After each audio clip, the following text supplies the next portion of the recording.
A very good evening. I trust you're doing well on this first day of February 2024. This is Lookup News. I am Nasina Lima. Our sign language interpreter for tonight is Felista Adundo.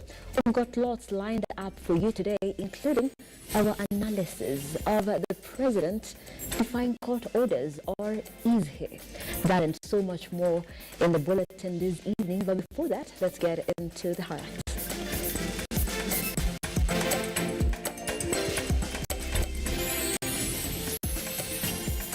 Tonight on Lookup News, is the president blatantly defying court orders? We break down President Ruto's recent remarks on proceeding with affordable housing and deploying police to Haiti despite court ruling. Michael Otieno filed a petition at the Judicial Service Commission seeking the removal of Chief Justice Martha Koome from office over failure to comply with the law in the appointment of 22 members of the Tax Appeal Tribunal. And EACC arrested traffic police in Kitale for allegedly soliciting bribes.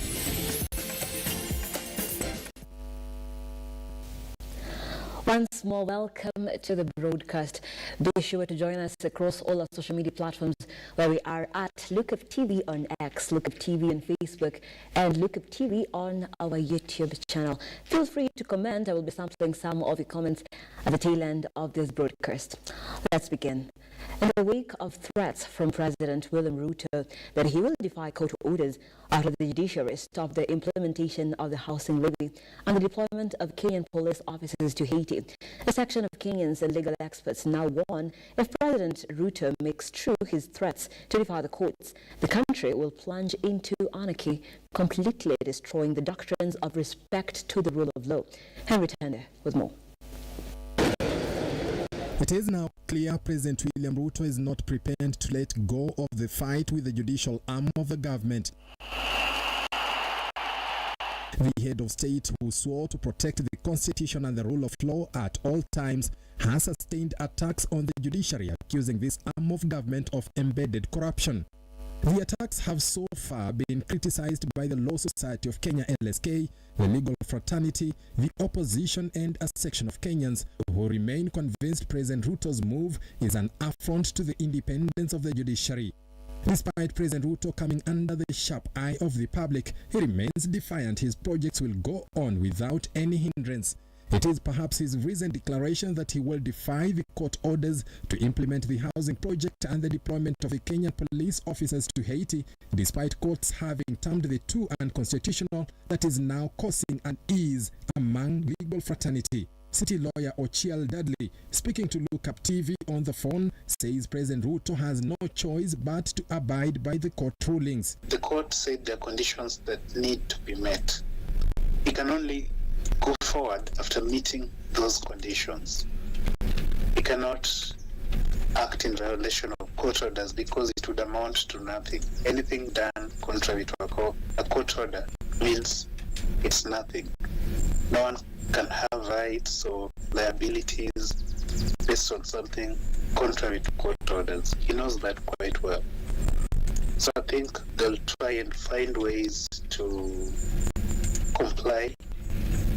But I think it's just stamping when they say that they're going to go ahead despite the court orders. They cannot go ahead despite the court orders. Court orders must be obeyed. Dudley nonetheless insists President Ruto must not try to defy court orders, as he has threatened to, as such a move will be detrimental to the rule of law and will likely plunge the nation into a state of anarchy.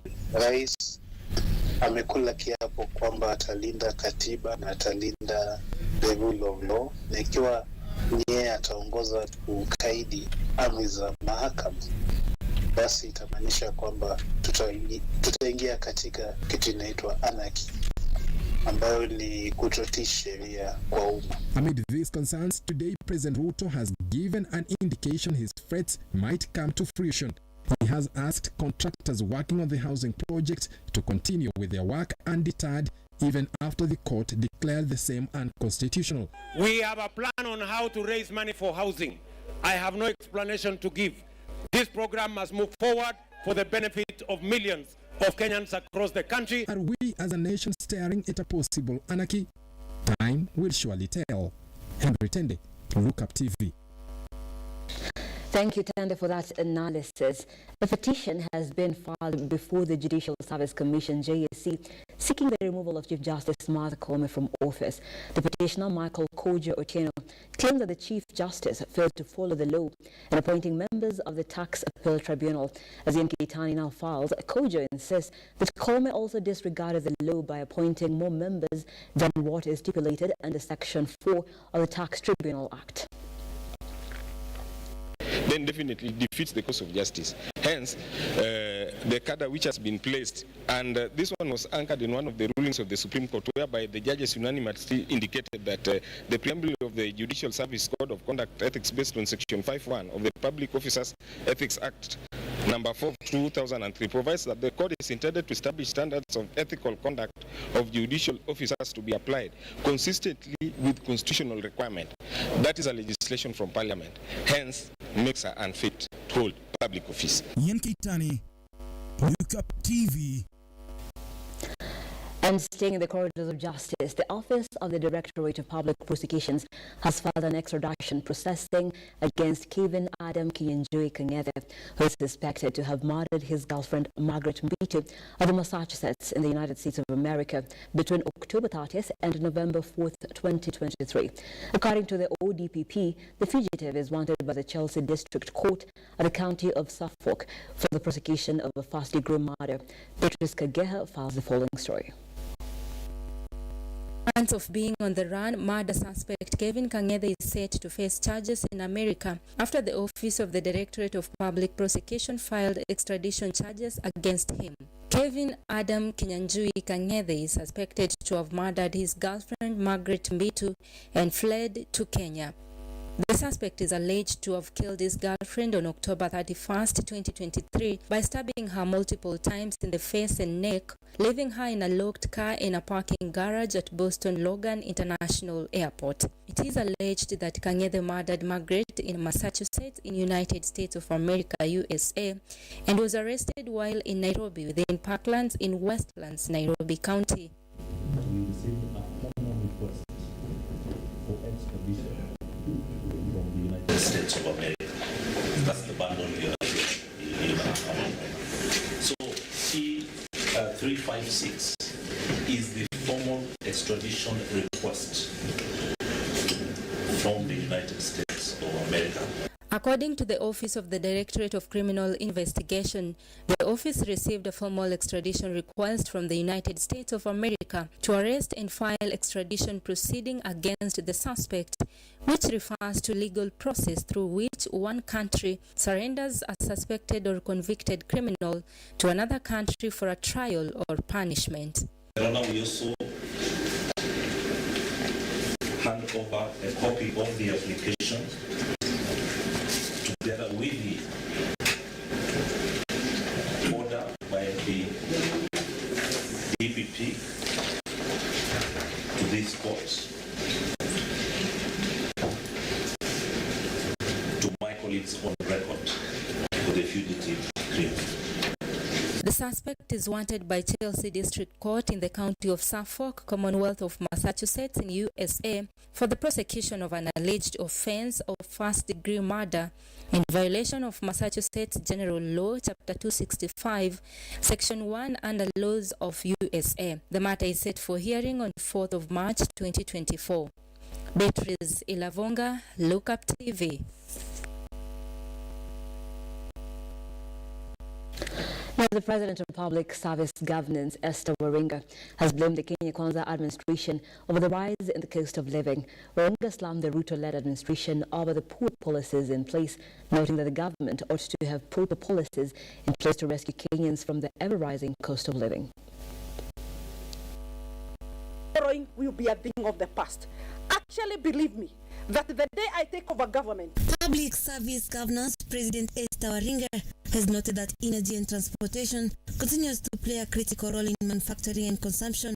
However, the high cost of manufacturing and transportation continues to threaten the sustainability of the industry and also discouraging investors. Waziri Wakawi, tafadhali, sit down with your team and the IPRA. Think of how you are going to get solutions. And I think we have given proposals. 6 solid proposals today. Like actually Morocco, one of the countries in Africa that has done very well in this. Morocco has combined solar energy, wind energy, and geothermal energy together. And they have given it maximum focus. And that is why you realize that such a country, the cost of doing business is very low. Waringa has, however, suggested attainable measures where she wants energy and petroleum tariffs levies revised, reduction on 9 levies on petroleum products, among other measures. And that's why today we are here, to be able to give solutions and the way forward for our country. Because Kenyans are watching, Kenyans are listening to what is happening. Do we continue complaining and keeping quiet? No. Something must be done. Therefore, one of the key economic drivers that must be given the necessary budgets and focus is, we have just discussed, energy, because everything revolves around energy. Even the media here, all this is energy. So when electricity is high, everything will collapse. Waringa now says Kenya risks missing its economic growth targets in the medium term as the country grapples with the high debt distress and deteriorating microeconomic operating environment, adding that Kenya can utilize earned revenue without unnecessary borrowing. Actually, the country is going through a debt distress already. And the first thing that we are supposed to do is to think of how internally we can be able to manage our own systems without borrowing. I have just given 7 key economic drivers. When these 7 key economic drivers are enabled, borrowing will be a thing of the past. Actually, believe me, that the day I take over government, borrowing will cease. Why? Mevin Getembe, Lookuptv, Nairobi. Now, President William Ruto, after quietly jetting back into the country today, landed in Bungoma County to launch various development projects. The president's tour comes only 5 months since his last visit to the county, where he traversed the 4 sub-counties of Bungoma North, Buea East and West, and Bungoma South.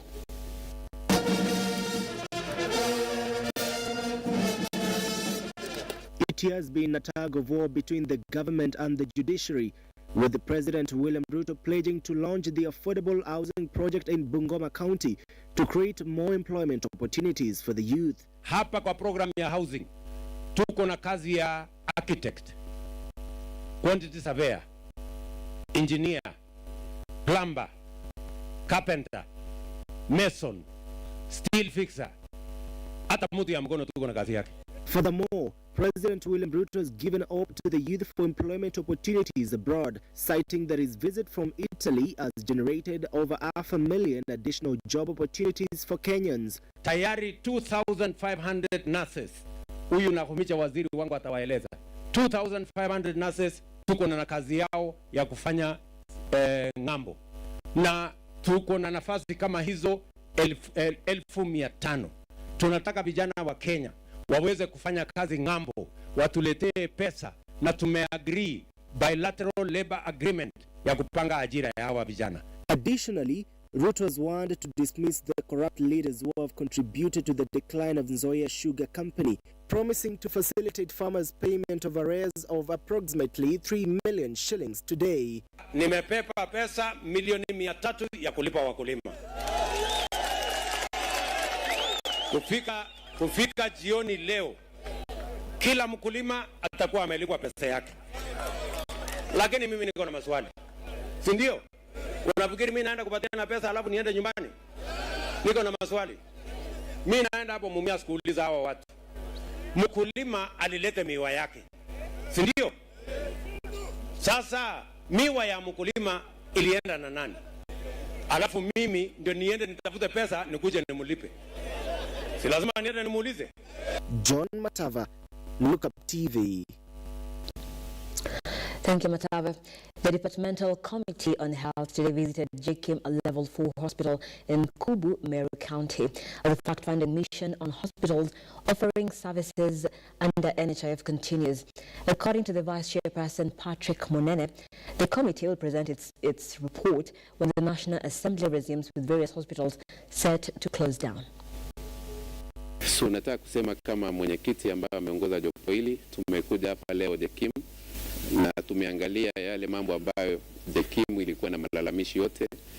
Kwanza kulikuwa na malalamishi ya kwamba kuna services ambazo walilipwa kama hawajafanya. So ndio maana tumeitisha vitabu yao yote tuangalie majina ya wagonjwa na walifanywa nini wakati walikuja hapa. Kiti ya pili tumeangalia ile kiwango ambayo hiyo hospitali iko. Hiyo hospitali ni level 4. Kulingana observation yetu ama maoni yetu kama kamati ni kwamba hii ni hospitali mzuri. Immediately we go back, this report will be on floor because one, patients are suffering because institutions that were stopped from admitting patients who use NHIF, those patients are suffering because we know most of our people rely on NHIF. So we need to sort out this problem. If an hospital has a problem, you close it once and for all. If an hospital has no problem, you create to continue with their business. Because some places we have gone to an hospital and they tell us, here we used to have 4 employees. Now we have sacked all of them. So as a parliament also, we represent those people who went home. They are Kenyans. So we want to expedite these things. So I can assure you that this session, before we end this session, we are going to parliament. This report will have gone through the house and we'll have made our recommendations as a full house.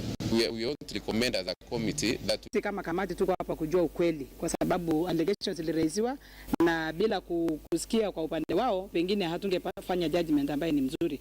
Tumesikia kutoka NHIF, tumesikia kutoka ministry, na leo tuko hapa pia kusikia kutoka management ya JKIM, na tumewasikiza, tumeongea kwa muda, tumetembea hospitali, tumeona vitabu, tumeona x-rays, tumeona lab, tumeona theaters, tumeona wards perfectly done. So sisi tunarudi kama kamati pia kuandika ripoti yetu na kurecommend to the ministry kwa ile. The National Assembly Health Committee has recommended the creation of another body to register and inspect health facilities and leave the Kenya Medical Practitioners and Dentist Council with the sole responsibility of registration of services and professionals. Committee Vice Chairman Patrick Munene said the KMPDC is to blame for the mess that is currently facing the health sector in the country. As the debates on who should inspect health facilities rises, National Assembly Health Committee KMPDC is calling for creation of a new body that will be responsible for inspecting health facilities, noting that the committee has numerous responsibilities. Speaking in Kirinyaga County during a fact-finding mission, the Vice Chairman Patrick Munene said that they are not responsible for the ongoing crisis. One of the main issues that we have realized as a committee throughout our trip and throughout our audit is that the body responsible for registering and classifying hospitals in this country, which is KMPDC, failed Kenyans. Because some of the hospitals we have found registered as level 4, as level 5, and you look at the facilities they have, the services they are offering, then you realize KMPDC failed this country terribly. In other news, a multi-stakeholder initiative sponsored by USAID, NCCK and Catholic Church have called for urgent need to foster peace and respect for the rule of law. Speaking at St. Vincent Pastoral Center, Kisii County Director of Culture said that the community dialogue and engagement by the sponsors are geared towards creating a conducive environment for social interaction. Tuongee kuhusu amani katika kaunti yetu ya Kisii. Viongozi lazima watambue kwamba nafasi hiyo wamepewa na Mwenyezi Mungu. Na Mwenyezi Mungu amekupa nafasi, ni mtihani. Kwa hivyo wewe unaweza kuwa leader ama unaweza kuwa misleader. Kwa hivyo viongozi ujiulize, wewe ni leader ama wewe ni misleader. Finally, Pastoralists Parliament Group is calling on for a ban of importation of all leather products in the country. The group noticed that the leather sector, which has been neglected for years, has potential of supporting the pastoralists and earning the country billions of shillings every year. According to the MP of the East Africa Legislative Assembly, David Sango, the country has been slaughtering over 2.5 million livestock every year, with 1 million dying from diseases. Kenye tunataka serikali peke yake kufanya ni kuban importation of leather products. Wananchi wenyewe wataweza kuinvest. Kuna local and international investors ambao wataona kuna raw material. Shamila Baraza, Lookuptv. We take a very short break here on Look Up News. We'll be back on the other side with so much more.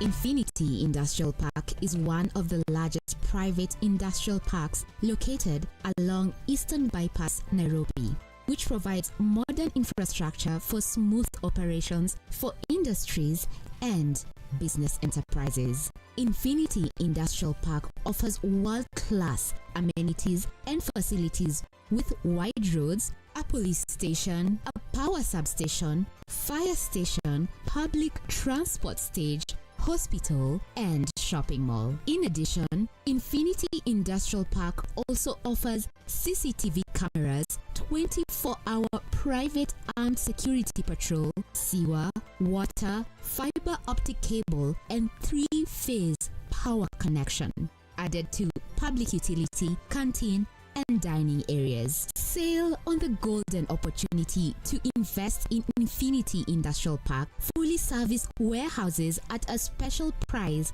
of 3,569 Kenyan shillings per square foot. For more inquiries, visit our website infinityindustrialpark.com.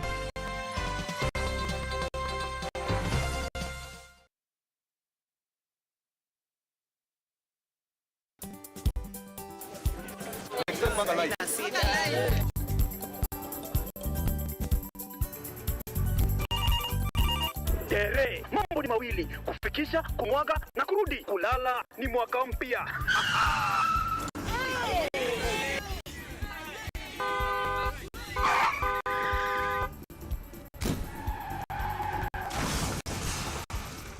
Muka we mse. Nini mbaya? Wewe kwani wani vile dereva anaendesha gari vibaya, lazima tususe. Anaendesha gari na kwa simu the whole time, hata angalia barabara.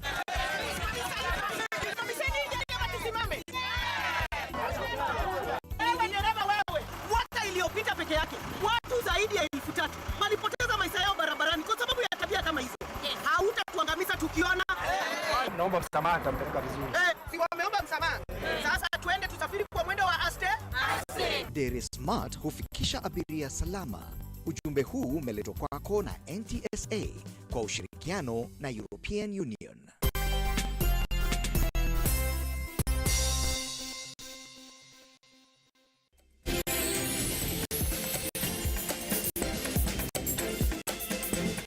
Welcome back, and thank you so much for staying with Look Up News. I am Nancy Nalima. Our sign language interpreter is Felista Adundo. Let's continue. Drama ensued along Kitale Kapenguria Highway after officers from the Ethics and Anti-Corruption Commission arrested a traffic police officer while taking a bribe from a motorist. One journalist is reported to have sustained injuries during the fracas. Stanley Lugaria now reports. EACC arrests of corrupt officers continued on Thursday. This is after the spokesperson of the Ethics and Anti-Corruption Commission, Eric Ngumbe, indicated that the officers continued their operation in Kitale, which targeted traffic officer Douglas Ndonye, allegedly involved in collecting bribes from motorists in Trans Nzoia County. So the Ethics and Anti-Corruption Commission, through its regional office in North Rift that is based in Eldoret, has arrested a notorious traffic police officer, a rider, the ones who use motorbikes, who has been collecting bribes openly at a particular spot in Eldoret, that is along Kitale Kapenguria Road near the Kenya Seed Company area. Douglas was arrested during an operation organized by EACC officials, which led to the injury of one journalist after a group of unknown people tried to disrupt the operation. We are also getting reports that a journalist, a person who was later identified as a journalist, was also injured in that scuffle. We have launched an inquiry to know what happened. But one thing that EACC wants to clarify is that operations of that nature are risky. What is notable is that during that particular arrest, a scuffle and a commotion ensued after a group of unknown persons attempted to disrupt the arrest. 2 suspects are now facing charges in court as the EACC continues to pursue justice against corruption in the country. So after the surveillance, today EACC apprehended that traffic officer. He has been transferred to Eldoret offices where the commission is based. Later on, he will be escorted to the Eldoret police station pending further enforcement action tomorrow. Ngumbi has also pointed out that the officer who was arrested on suspicion of selling aid food worth 500,000 shillings during COVID-19 pandemic was arraigned today and released on 100,000 shillings cash bail after the judge stated his challenges to issue sentence to the suspect, directing the case to a gazetted chief magistrate. You remember this deputy county commissioner who was arrested in Kilifi County for selling relief food. He has been arraigned before Garissa Anti-Corruption Court today, charged with the offense of stealing relief food that belonged to Tana River County residents. This commissioner stole that food during the COVID-19 pandemic when his residents, the residents of his area of jurisdiction, required that food, but he sold food amounting to over 500,000 Kenya shillings. Stanley Lugaria, Lookuptv, Nairobi. Now, government spokesperson Isaac Mwaura, during a session with media, stated that following the 4.5 million bags of subsidized fertilizer given to farmers, the country has seen a rise in maize produce, with at least 61 million bags of maize harvested. Stanley Lugaria tells us more on the state of the nation. Mwaka huu tumeona kwamba tangia tupatie Wakenya wenzetu zaidi ya magunia ya pembejeo mifuko milioni 4.5 kwa mahasla wakulima 1449, tumeongezea kipato ama mazao ya mahindi magunia zaidi ya milioni 21. Kenyans have been cautioned about the outbreak of polio and red eye, especially in the areas of the Coast Belt and Nairobi. Government spokesperson Isaac Mwaura has called on Kenyans living in Mandera, Garissa and Eastleigh areas, mainly those believed to have traveled from neighboring Ethiopia, to avail themselves to be vaccinated, while government through the Ministry of Health is expected to start operation aimed to reach to more than 1.9 million people for vaccination. Na pia mambo ya polio ambayo imeathiriki sana katika kaunti za Pwani na kaunti za kaskazini mashariki, hata huko Nairobi. Na tunataka kutoa tahadhari kama hii mambo ya red eye, tusishtuke sana ukiwa na ule uvimbe, usijaribu kujiguza na pia tukiangazia mambo ya polio hususan ni kaunti ya Garissa, Wajir na Mandera, kwa sababu ya wale watu kutoka kule Somalia, na pia hapa Eastleigh Nairobi kuna kesi moja ambayo imeweza kupatikana.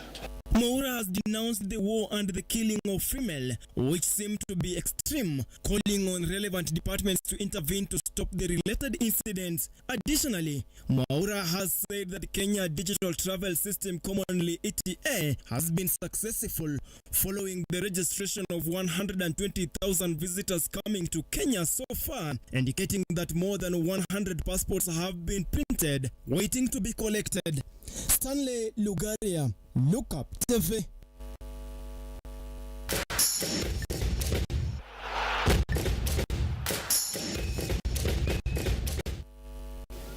Time now to get sporty. The prize money for the 2024 Magical Kenya Open, a DP World Tour event that will kick off starting from 22nd to 25th at Muthaiga Golf Club, has risen up.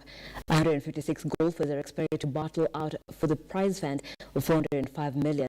Speaking at Muthaiga Golf Club, Sports Cabinet Secretary Babu Namwamba said that the government will be the main sponsor of the event. Government is, of course, very pleased to once again be the main sponsor of both events. We are very proud of these two events because of the value they add to our sporting ecosystem. But these are events which go beyond the sporting ecosystem with incredible economic spin-offs. And the English Premier League continues today with the Hammers hosting the Cherries at the London Stadium before Wolves play the Red Devils of Manchester at 11:15 p.m. Yesterday, mid-table strugglers Chelsea were humbled 4-1 by the Liverpool in a tasty Premier League encounter at Anfield.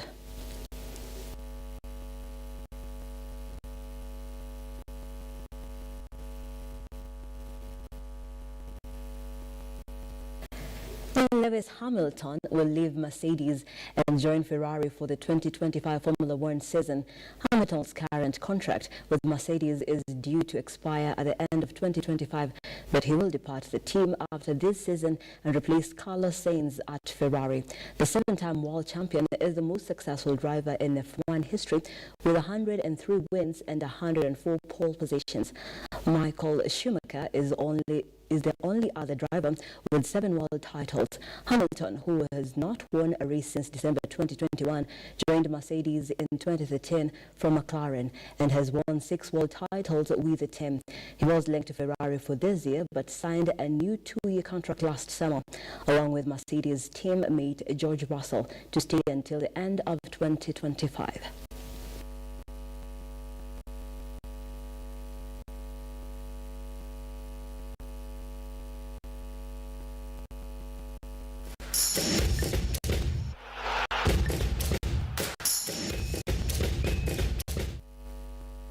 And just like that, we've come to the end of the broadcast this evening. And we appreciate you so much for being part of it. Unfortunately, we ran out of time, but let's continue engaging across our socials, where we are at Lookuptv on Facebook, Lookuptv on X, and Lookuptv on our YouTube channel. Keep it right here on Lookuptv for other programming, and of course, across www.lookuptv.co.ke, our website, where you'll catch all the stories that are happening, trending and factual and timely. Nancy Nalima, sign language interpreter, has been Felista Adundo. And on behalf of everyone who made this bulletin a success, my director Momanyi, the guy on the prompter, and as well every other person, the reporters in the newsroom, thank you so much and good night.